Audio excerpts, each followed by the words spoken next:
Assalamualaikum warahmatullahi wabarakatuh. Kami dari kelompok 8 akan membahas Incoterms. Berikut adalah anggota dari kelompok 8, saya sendiri Nur Rahman Deni. Saya Jusaini. Saya Diva Nadia Kirana. Saya Redeva Nada Wisana. Oke, selanjutnya akan membahas mengenai definisi dan ruang lingkup Incoterms.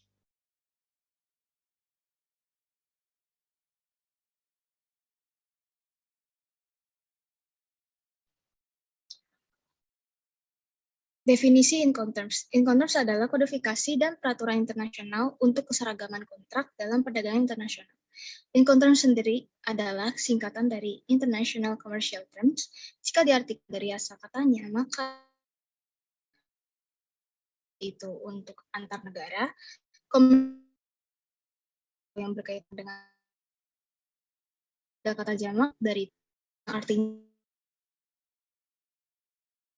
Incoterms adalah berbagai istilah yang diciptakan untuk bisa menyamakan pengertian yang terjalin antara pihak penjual dan pihak pembeli di dalam perdagangan internasional.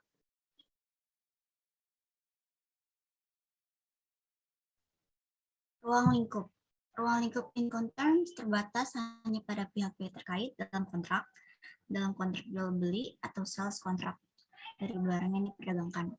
Incoterms hanya menegaskan hubungan antara seller dan buyer dalam hal angkutan barang dan tidak menyangkut hubungan dengan pelayaran atau carrier baik secara langsung maupun tidak langsung.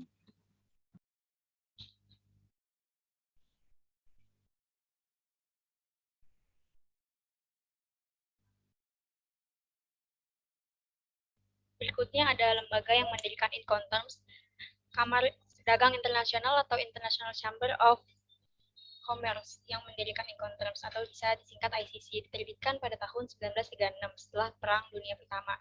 Incoterms mengalami banyak perkembangan. Versi terakhir pada tanggal 1 Januari 2011 disebut sebagai Incoterms 2010. Dibagi dalam dua kategori berdasarkan metode pengiriman, yaitu 7 untuk umum dan 4 untuk transportasi air.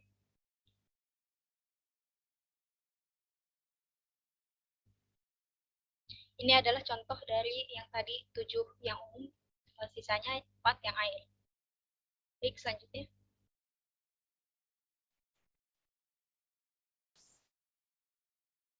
Peraturan Incoterms. Dalam Incoterms 2010, aturan ini dibagi menjadi 4 kategori utama, yaitu ada E, F, C, dan D. Yang pertama ada kategori E, keberangkatan, yang hanya mengandung satu istilah perdagangan, yaitu XW. XW atau X-Works, ini berarti pihak penjual yang akan menentukan di mana barang dibeli harus diambil. Terlebih ke depannya sebagai pembeli yang harus bertanggung jawab terhadap biaya pengangkutan dan biaya pembongkaran, biaya lain yang mungkin muncul pada saat perjalanan atau pengiriman dilakukan. Yang kedua ada kategori F, gerbong utama tidak dibayar, yang berisi 3 ketentuan perdagangan, yaitu ada FCA, CA, free carrier. Istilah satu ini memiliki arti bahwa pihak penjual nantinya hanya akan bertanggung jawab terhadap perizinan ekspor hingga menyerahkannya kepada pihak carrier atau pengangkut di tempat yang sudah disepakati. Pembeli hanya akan membayar biaya pengiriman dan tanggung jawab dari penjual akan hangus pada saat menerima barang di pelabuhan tujuan. Yang kedua ada FAS, free alongside ship. Artinya pihak yang menjual memiliki tanggung jawab hingga produk yang dipesan oleh pembeli sampai pada pelabuhan keberangkatan dan sudah siap di dekat kapal pengirim untuk dilakukan pemuatan. Biaya lain yang muncul setelahnya akan ditanggung oleh pembeli. Istilah satu ini hanya bisa digunakan dalam pengiriman yang menggunakan transportasi air. Yang ketiga ada FOB, free on board. Artinya pihak penjual akan melakukan pengurusan izin ekspor hingga barang yang dipesan dimuat di kapal pengirim. Biaya yang muncul setelahnya wajib ditanggung oleh pihak pembeli. Yang ketiga, ada kategori C, gerbong utama dibayar, yang berisi 4 ketentuan perdagangan. Yang pertama ada CPT, Carriage Paid To. Artinya penjual akan menanggung semua biaya yang akan muncul hingga produk yang dikirim sampai pada tujuan. Hanya saja tanggung jawab mereka hanya sampai pada saat barang diserahkan kepada pihak carrier atau pengangkut.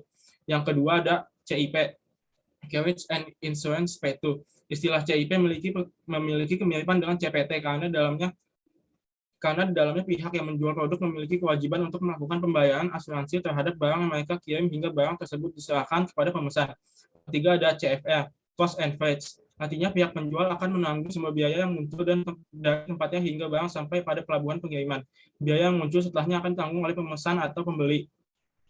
Yang keempat ada CIF, Cost, Insurance, and Freight.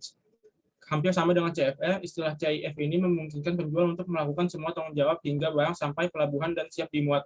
Hanya saja dalam istilah CIF, pihak penjual wajib membayar asuransi dari barang yang dipesan.